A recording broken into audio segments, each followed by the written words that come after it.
الف لام میم، یہ کتاب یعنی قرآن مجید، اس میں کچھ شک نہیں کہ اللہ کا کلام ہے، پرہیزگاروں کے لیے رہنما ہے۔ لوگو، جو کتاب تم پر تمہارے پروردگار کے ہاں سے نازل ہوئی ہے اس کی پیروی کرو اور اس کے سوا اور رفیقوں کی پیروی نہ کرو، اور تم کم ہی نصیحت قبول کرتے ہو، اور تمہارے پروردگار کی باتیں سچائی اور انصاف میں پوری ہیں،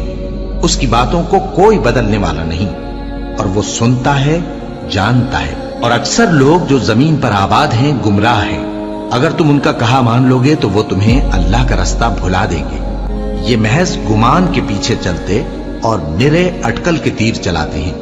تمہارا پروردگار ان لوگوں کو خوب جانتا ہے جو اس کے رستے سے بھٹکے ہوئے ہیں، اور ان سے بھی خوب واقف ہے جو رستے پر چل رہے ہیں۔ بھلا یہ قرآن میں غور کیوں نہیں کرتے؟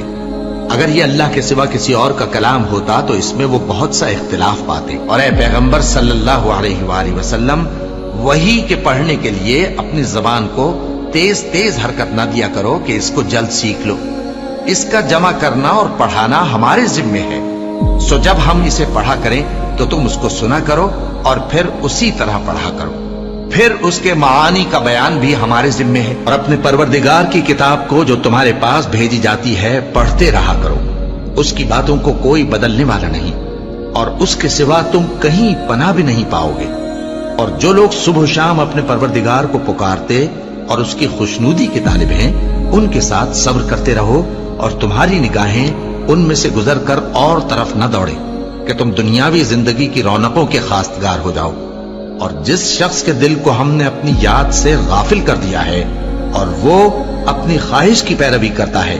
اور اس کا کام حد سے بڑھ گیا ہے، اس کا کہا نہ ماننا، اور کہہ دو کہ لوگو یہ قرآن تمہارے پروردگار کی طرف سے برحق ہے، تو جو چاہے ایمان لائے اور جو چاہے کافر رہے۔